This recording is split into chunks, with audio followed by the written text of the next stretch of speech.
નમસ્કાર ગુજરાત વાસીઓ, ફરી એક વખત આપ સર્વે મિત્રોનું હાર્દિક સ્વાગત છે આજના તાજા અને નવા હવામાન સમાચારના વિડીયોની અંદર। મિત્રો આજે થઈ છે 7 જુલાઈ અને વાર થયો છે સોમવાર। આગામી 3 કલાક માટે ગુજરાત વાસીઓ થઈ જાજો તૈયાર, કારણ કે મિત્રો ગુજરાતમાં જામ્યો છે વરસાદી માહોલ। હાલ મિત્રો અત્યારે અંબાલાલ પટેલની ડરામની આગાહી સામે આવી છે। અંબાલાલ પટેલે કહ્યું કે આગામી દિવસોમાં ગુજરાતમાં 2 થી લઈને 10 ઇંચ સુધીના વરસાદ પડશે। ધોધમાર વરસાદ વરસવાને લઈને અંબાલાલ પટેલની નવી નકોર આગાહી સામે આવી છે। સાથે હવામાન વિભાગે કહ્યું કે 15 તારીખ પછી વરસાદની શક્યતામાં ઘટાડો થશે। આ સાથે પરેશભાઈ ગોસ્વામીએ પણ પોતાની આગાહી વ્યક્ત કરી છે। પરેશભાઈ ગોસ્વામીનું કહેવું છે કે 16 થી લઈને 31 તારીખ દરમિયાન ગુજરાતમાં ભારેથી ભારે વરસાદ પડશે। અને મિત્રો અંબાલાલ પટેલની જે આગાહી છે એના ભાગરૂપે આપણે વાત કરીએ તો અત્યારે મધ્ય ભારતના ભાગો સુધી પહોંચેલી વરસાદી સિસ્ટમ હવે પછીના દિવસોની અંદર ગુજરાતમાં અસર કરી શકે છે। અત્યારે ગુજરાતના દરિયાઈ કાંઠાના વિસ્તારોમાં અત્યારે ભારે પવનો ફૂંકાઈ રહ્યા છે। ગુજરાતના કચ્છ લાગુના વિસ્તારમાં પણ અત્યારે વરસાદી માહોલ જોવા મળી રહ્યો છે। ગુજરાતના ઉત્તર ગુજરાત, દક્ષિણી ગુજરાતના તમામ વિસ્તારોની અંદર અત્યારે ધીમી ધારે તો અમુક ભાગોમાં ભારે વરસાદ વરસી રહ્યો છે।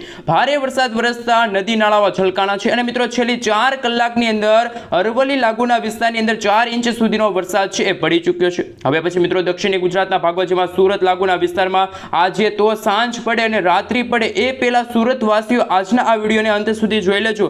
સુરતમાં હવે પછી નદી નાળાઓ છલકાશે, જેમાં મિત્રો ખાસ કરીને તાપી અને નર્મદા નદી 2 કાંઠે વહી શકે એવી અત્યારે અંબાલાલ પટેલની ડરામની આગાહી સામે આવી છે। અત્યારે મિત્રો ગુજરાતમાં વાદળછાયું વાતાવરણ જામ્યું છે। વીજળીના ગાજવીજ સાથે ગુજરાતમાં ધોધમાર વરસાદ પડશે। આ સાથે મિત્રો અત્યારે મધ્ય ભારતના ભાગો સુધી પહોંચેલી વરસાદી સિસ્ટમ શું હવે પછીના દિવસોની અંદર ગુજરાત તરફ આગળ વધશે? જો મિત્રો આ વરસાદી સિસ્ટમ ગુજરાત તરફ આગળ વધશે તો ગુજરાતના ઉત્તર ગુજરાતના ભાગો અને દક્ષિણી ગુજરાતના ભાગોની અંદર મેઘતાંડવ શરૂ થશે। જળબંબાકાર જેવી પરિસ્થિતિનું નિર્માણ થશે। એમને લઈને મિત્રો અત્યારે જે લેટેસ્ટ જે નવું મોડેલ રજૂ થયું છે એમના વિશે આપણે સવિસ્તાર જાણકારી મેળવીએ। એ પહેલા મિત્રો જો તમે આ વિડીયો ક્યાંથી જોઈ રહ્યા છો, તમે જ્યાંથી આ વિડીયો જોઈ રહ્યા છો ત્યાં અત્યારે શું વરસાદ પડી રહ્યો છે, તો ખાસ કરીને નીચે કોમેન્ટ બોક્સમાં કોમેન્ટ કરીને જરૂરથી જણાવી આપજો। હાલ મિત્રો તમે જોઈ શકો છો હવે પછીના દિવસોની અંદર અરબ સાગરનો દરિયો ગાંડોતુર થશે। અરબ સાગરનો દરિયો જ્યારે ગાંડોતુર થશે ત્યારે ગુજરાતના સૌરાષ્ટ્રના દરિયાઈ કાંઠાના ભાગોની સાથે સાથે દક્ષિણી ગુજરાતના ભાગોની અંદર પણ ભારેથી ભારે વરસાદ પડશે। આંધી તૂફાન વંટોળ સાથે મેઘરાજા ગુજરાતમાં મન મૂકીને વરસવાના છે। હાલ મિત્રો તમે આગાહીનો નકશો જોઈ શકો છો। આ અત્યારે જે લેટેસ્ટ આગાહી સામે આવી છે, અત્યારે નકશો રજૂ થયો છે એમના વિશે વાત કરીએ તો હવે પછીની કલાકોમાં ગુજરાતના સૌરાષ્ટ્રના દરિયાઈ કાંઠાનો ભાગ જેમાં ભાવનગર, અમરેલી લાગુના વિસ્તારની અંદર ધોધમાર વરસાદ પડશે। સાથે દક્ષિણી ગુજરાતના તમામ વિસ્તારોની અંદર પણ ભારે વરસાદ વરસવાને લઈને અત્યારે ઓરેન્જ એલર્ટનું સિગ્નલ છે હવામાન વિભાગે વ્યક્ત કર્યું છે। હાલ મિત્રો તમે જોઈ શકો છો ખાસ કરીને અત્યારે આ સમગ્ર ગુજરાત રાજ્યનો જે દરિયાઈ કાંઠાનો વિસ્તાર છે, દરિયાઈ કાંઠાનો વિસ્તાર એટલે કે મિત્રો તે અત્યારે ભારે પવનો ફૂંકાઈ રહ્યા છે। માછીમારોને આગામી 5 દિવસ સુધી માછીમારી ન કરવા માટે પણ હવામાન વિભાગે સાવચેત રહેવા માટે અપીલ કરી છે। અને જે રીતે અંબાલાલ પટેલની આગાહી સામે આવી છે કે જે આગામી દિવસોની અંદર આગામી મિત્રો 3 થી 4 દિવસ દરમિયાન ગુજરાતમાં વરાપ જેવો માહોલ જોવા મળશે, પરંતુ જ્યારે આ જુલાઈ મહિનાના અંતિમ દિવસો આવશે ત્યારે ગુજરાતમાં 2 થી લઈને 10 ઇંચ સુધીના ધોધમાર વરસાદ પડવાને લઈને પણ અંબાલાલ પટેલની ડરામની આગાહી સામે આવી છે। હવે મિત્રો આપણે વિન્ડી એપ્લિકેશનના માધ્યમથી જાણીશું કે અત્યારે વરસાદી સિસ્ટમ ક્યાં પહોંચી છે, શું ગુજરાતને એ વરસાદી સિસ્ટમ અસર કરશે। હાલ મિત્રો તમે તમારા મોબાઈલ સ્ક્રીનની અંદર જોઈ શકો છો આપણે આ વિન્ડીસ એપ્લિકેશનના માધ્યમથી જાણીશું સેટેલાઇટ પિક્ચરના માધ્યમથી કે આ વરસાદી સિસ્ટમ અત્યારે ક્યાં પહોંચી છે, શું ગુજરાતમાં આ વરસાદી સિસ્ટમ કઈ તારીખે અસર કરી શકે છે। અત્યારે તો મિત્રો ગુજરાતનું વાતાવરણ અત્યારે એવું લાગી રહ્યું છે, સૂકું વાતાવરણ જોવા મળી રહ્યું છે। ગુજરાતમાં કોઈ વરસાદ વરસવાને લઈને હવામાન વિભાગ સાથે હવામાન નિષ્ણાતો દ્વારા કોઈ પણ પ્રકારની આગાહી સામે નથી આવી, પરંતુ મધ્ય ભારતના ભાગો સુધી પહોંચેલી એક વરસાદી સિસ્ટમ હવે પછીના દિવસોની અંદર પોતાનું કદ મોટું કરીને એટલે કે પોતાનો વિસ્તાર લંબાવીને અને ભેજયુક્ત પવનો ખેંચીને ગુજરાત તરફ આગળ ગતિ કરશે। આ સાથે મિત્રો બંગાળની ખાડીમાં પણ આ જુલાઈ મહિનાના અંતિમ દિવસોની અંદર નવું ચક્રવાત બનવાનું છે। નવી એક વરસાદી સિસ્ટમ બનવાના ભાગરૂપે એમની અસર પણ હવે પછીના દિવસોમાં ગુજરાતમાં થશે। સાથે અત્યારે ઉત્તર ભારતના ભાગોમાં પણ તમે જોઈ શકો છો ન્યૂ દિલ્હી લાગુના વિસ્તાર છે, આ સાથે મિત્રો આ છૂટાછવાયેલા વિસ્તારો છે ત્યાં અત્યારે નવી વરસાદી સિસ્ટમ આકાર પામી રહી છે। અત્યારે ધીમી ધારે ત્યાં પણ વરસાદ વરસી રહ્યો છે, પરંતુ અત્યારે ગુજરાતમાં આગામી કલાકો માટે કોઈ વરસાદ વરસવાને લઈને હળવાથી મધ્યમ વરસાદ પડશે, જેમાં મિત્રો હવે પછીની કલાકોમાં આ દરિયાઈ કાંઠાનો ભાગ છે જેમાં મિત્રો દ્વારકાથી લઈને પોરબંદર, વેરાવળ લાગુના વિસ્તારમાં વરસાદની આગાહી રહેલી છે। હવે મિત્રો આપણે જાણીએ કે ઇન્ડિયન મોન્સૂન ડિપાર્ટમેન્ટ તરફથી સમગ્ર ગુજરાત રાજ્યનો જે નકશો રજૂ થયો છે આઈએમડી તરફથી કે આગામી કલાકો માટે કયા વિસ્તારની અંદર કેવા પ્રકારનું એલર્ટ દર્શાવવામાં આવ્યું છે, કેવા પ્રકારની વોર્નિંગ આપવામાં આવી છે, એમના વિશે મિત્રો સવિસ્તાર જાણકારી મેળવીએ. હાલ મિત્રો તમે જોઈ શકો છો આજે 7 જુલાઈ અને અત્યારે ઇન્ડિયન મોન્સૂન ડિપાર્ટમેન્ટ તરફથી અત્યારે જે નકશો રજૂ થયો છે જેમાં હવે પછીની કલાકોમાં ગુજરાતના કચ્છ લાગુના વિસ્તાર છે, બનાસકાંઠા છે, આ સાથે મિત્રો તમે જોઈ શકો છો ગાંધીધામ લાગુના વિસ્તારની અંદર પણ ભારે વરસાદ વરસવાને લઈને ઓરેન્જ એલર્ટનું સિગ્નલ હવામાન વિભાગે વ્યક્ત કર્યું છે. આ સાથે મિત્રો ગુજરાતનો દરિયાઈ કાંઠાનો ભાગ જેમાં મિત્રો સૌરાષ્ટ્રના દરિયાઈ કાંઠાના ભાગની અંદર પણ તમે જોઈ શકો છો અમરેલી લાગુનો વિસ્તાર છે, આ સાથે ભાવનગર લાગુના વિસ્તારની અંદર પણ હવે પછીની કલાકોમાં ધોધમાર વરસાદ પડશે. આ સાથે દક્ષિણ ગુજરાતના તમામ જિલ્લાઓ ની અંદર ભારેથી ભારે વરસાદ વરસવાને લઈને હવામાન વિભાગે ઓરેન્જ એલર્ટનું સિગ્નલ જાહેર કર્યું છે. સાથે મિત્રો ગુજરાતનો આ પશ્ચિમી ગુજરાતનો ભાગ છે, દ્વારકા લાગુનો વિસ્તાર, અને આ ઉત્તર ગુજરાતના ભાગો છે જેમાં દાહોદ લાગુના વિસ્તાર છે, અરવલ્લી લાગુના વિસ્તાર છે, ખાસ મિત્રો અમદાવાદ લાગુના વિસ્તાર છે. આ સાથે મિત્રો સાબરકાંઠા લાગુના વિસ્તારની અંદર તો અત્યારે વરસાદ વરસી રહ્યો છે, પરંતુ જે અત્યારે લેટેસ્ટ આંકડા સામે આવ્યા કે અરવલ્લી લાગુના વિસ્તારની અંદર માત્ર 2 કલાકની અંદર 4 ઇંચ સુધી વરસાદ વરસતા નદી નાળાઓ છલકાણા. આ સાથે મિત્રો જ્યાં જુઓ ત્યાં પાણીના દ્રશ્યો સામે આવ્યા. હવે પછી મિત્રો આપણે લાંબા ગાળાની આગાહી વિશે વાત કરીએ તો 8 તારીખનો નકશો છે, 9 તારીખનો નકશો, 10 તારીખ અને 11 તારીખનો નકશો છે એ રજૂ થયો છે. એ નકશા વિશે સવિસ્તાર જાણકારી મેળવીશું કે કયા દિવસે કેવા પ્રકારનું એલર્ટ છે એ રાખવામાં આવ્યું છે, જાહેર કરવામાં આવ્યું છે.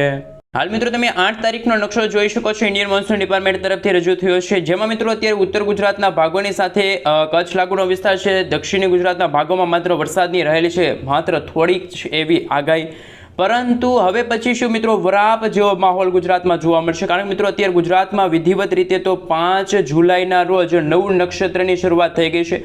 પૂર્ણવસુ નક્ષત્રનું શરૂઆત થઈ ગઈ છે. મિત્રો આ નક્ષત્રમાં એવું કહેવામાં આવે છે કે આ નક્ષત્ર પક્ષ તરીકે ઓળખવામાં આવે છે અને આ નક્ષત્રમાં મિત્રો 2 નક્ષત્ર હોય છે, એક પૂર્ણવસુ અને એક બીજું છે પુષ્પ.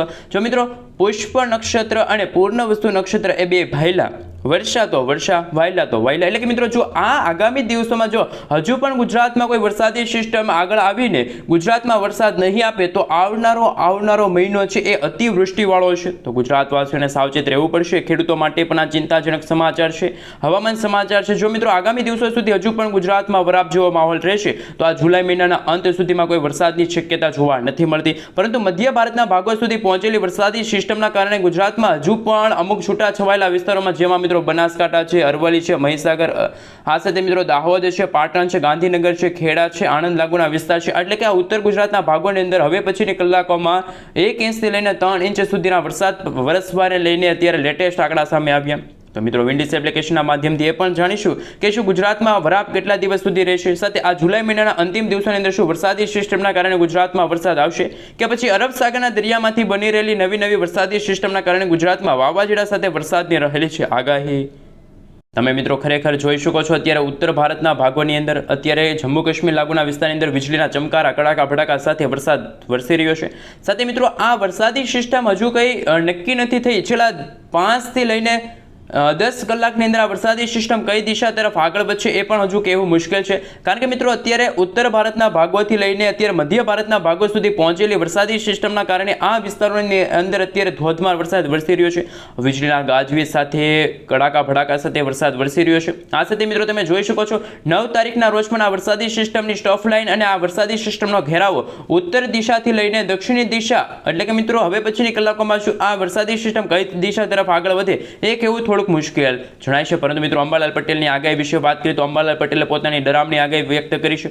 જે રીતે મિત્રો ગઈકાલે ગુજરાતમાં સારો એવો વરસાદ છૂટાછવાયેલા વિસ્તારોમાં પડ્યો, પરંતુ અત્યારે મિત્રો કોઈ વરસાદની શક્યતા ખૂબ ઓછી છે. પરંતુ આજે રાત્રિના સમયગાળા દરમિયાન, સાંજના સમયગાળા દરમિયાન વડોદરા લાગુમાં પૂરની સ્થિતિ નિર્માણ પામશે, સુરતમાં પૂરની સ્થિતિ નિર્માણ પામશે, સાથે સાથે વલસાડ છે, વ્યારા છે, આહવા લાગુના વિસ્તારની અંદર પણ ધોધમાર વરસાદ પડશે વીજળીના ચમકારાની સાથે. આગામી કલાકોમાં મેઘરાજા છે એ મન મૂકીને વરસવાના છે એવી અત્યારે ડરામની આગાહી સામે આવી રહી છે. અત્યારે મિત્રો તમે સેટેલાઇટ પિક્ચર જોઈ શકો છો. અત્યારે મિત્રો દ્વારકા લાગુના વિસ્તારની અંદર વાદળછાયું વાતાવરણ જોવા મળી રહ્યું છે, હળવાથી મધ્યમ વરસાદ વરસી રહ્યા છે. સાથે મિત્રો હવામાન વિભાગની જે આગાહી સામે આવી છે કે અત્યારે લાઈવ ધોધમાર વરસાદ અત્યારે કઈ જગ્યાએ પડી રહ્યો છે, તો એમના વિશે મિત્રો આપણે વાત કરીએ તો અત્યારે ગુજરાતના કયા વિસ્તારોની અંદર અત્યારે છે એ લાઈવ ધોધમાર વરસાદ વરસી રહ્યો છે. આમ તો મિત્રો અત્યારે કચ્છ લાગુના વિસ્તારની અંદર નાનકડી એવી વાદળી ચડી છે, તો આ વાદળીના ભાગરૂપે ગુજરાતમાં કચ્છ લાગુના વિસ્તારમાં હળવાથી મધ્યમ વરસાદ છે અત્યારે વરસી રહ્યો છે. સાથે સાથે હવે પછીની કલાકોમાં જેમાં આજે સાંજ અને રાત્રિના સમયગાળા દરમિયાન તો સુરત લાગુના વિસ્તાર છે, નાસિક લાગુના વિસ્તાર છે, મુંબઈના દરિયાઈ કાંઠા છે, આ સાથે મધ્ય ભારતના ભાગો સુધી પહોંચેલી વરસાદી સિસ્ટમ અને બંગાળની ખાડીમાં બની રહેલું નવું ચક્રવાત વાવાઝોડું 31 તારીખ પછી ગુજરાતને કેટલું અસર કરશે? ત્યારે અંબાલાલ પટેલે તો પોતાની આગાહી વ્યક્ત કરી. અંબાલાલ પટેલે જે આગાહી કરી છે એમના ભાગરૂપે અત્યારે મિત્રો તમે જોઈ શકો છો અરબ સાગરનો દરિયો છે એ દરિયાની અંદર પણ નવી અત્યારે લો પ્રેશર વરસાદી સિસ્ટમ અત્યારે હાલ જોવા મળી રહી છે. સાથે અત્યારે ગુજરાતના ઉપરના ભાગમાં જેમાં રાજસ્થાન લાગુના વિસ્તારની અંદર અત્યારે અપર એર સાયક્લોનિક સિસ્ટમ છે અત્યારે બનતી જોવા મળી રહી છે. ઉત્તર ભારતના ભાગોની અંદર પણ અત્યારે ધીમી ધારે તો અમુક ભાગોમાં ભારે વરસાદ પડી રહ્યો છે. ત્યારે પરેશભાઈ ગોસ્વામી અને અંબાલાલ પટેલની જે આગાહી છે એમના વિશે મિત્રો જો વાત કરવામાં આવે તો અત્યારે હાલ અરબ સાગરનો દરિયો આ છે ને બંગાળની ખાડી આ છે. તો અરબ સાગરના દરિયાને અડીને આવેલા જે ખાસ મિત્રો આ ભારતના જે આ વિસ્તારો છે ત્યાં હવે પછીની કલાકોમાં આંધી તૂફાન વંટોળ સાથે ધોધમાર વરસાદ પડશે. સાથે મિત્રો તમે જોઈ શકો છો અત્યારે નાગપુર લાગુના વિસ્તાર એટલે કે મધ્ય ભારતના ભાગોમાં પહોંચેલી જે નવી લો પ્રેશર વરસાદી સિસ્ટમ છે એ પોતાની દિશા ફંટાવીને જો પશ્ચિમી દિશા તરફ આગળ વધશે તો ગુજરાતમાં આગામી દિવસોમાં પણ ધોધમાર વરસાદ આકાશ પાતાળ એક થશે એવા અત્યારે ભયંકર વરસાદ વરસવાને લઈને પણ અત્યારે નક્કોર અત્યારે હવામાન સમાચાર છે એ સામે આવી રહ્યા છે. અત્યારે મિત્રો તમે આ વિડીયો ક્યાંથી જોઈ રહ્યા છો ખાસ મિત્રો કોમેન્ટ કરી દેજો. સાથે મિત્રો હવે પછી જો આ વરસાદી સિસ્ટમ ગુજરાત નજીક આવશે તો ગુજરાતમાં ભારે પવનો ફૂંકાશે, વાવાઝોડા સાથે વરસાદ વરસવાને લઈને પણ અત્યારે હવામાન વિભાગની સાથે ખાસ મિત્રો અંબાલાલ પટેલ અને પરેશભાઈ ગોસ્વામી પોતાની આગાહીઓ છે વ્યક્ત કરી છે. અને મિત્રો લાંબા ગાળાની આગાહી વિશે વાત કરવામાં આવે તો ગુજરાતમાં હજુ પણ મિત્રો ઘણા બધા દિવસ સુધી છે એ વરાપ જેવો માહોલ જોવા મળશે. ગુજરાતના જ્યારે ઉત્તર ગુજરાતના ભાગોમાં વરસાદ વરસતો હોય છે ત્યારે સૌરાષ્ટ્રના દરિયાઈ કાંઠાના વાતાવરણમાં સૂકું વાતાવરણ જોવા મળશે. જ્યારે દક્ષિણી ગુજરાતના ભાગોમાં વરસાદી માહોલ હશે તો ગુજરાતના સૌરાષ્ટ્રના દરિયાઈ કાંઠાના જેમાં ભાવનગર છે, આ સાથે મિત્રો અલગ લાગુના વિસ્તાર છે, પાલિતાણા છે, ખરસલિયા છે, સોનગઢ લાગુના વિસ્તાર છે, આ તમામ વિસ્તારોની અંદર મિત્રો જે વરસાદ છે વરસી શકે છે. જૂનાગઢ લાગુના વિસ્તારની અંદર પણ હવે પછીના દિવસોની અંદર ભારેથી ભારે વરસાદ પડશે. આ સાથે મિત્રો ઉત્તર ગુજરાતના ભાગોમાં જેમાં પાલનપુર છે, મહેસાણા છે, અમદાવાદ લાગુના વિસ્તાર છે, વડોદરા લાગુના વિસ્તાર છે, આ સાથે તમે જોઈ શકો છો વિરમગામ લાગુના વિસ્તાર છે, કડી છે, આ સાથે કપડવંજ લાગુના વિસ્તાર છે, ધોળકા લાગુના વિસ્તારની અંદર પણ વરસાદ છે નોંધાઈ શકે છે.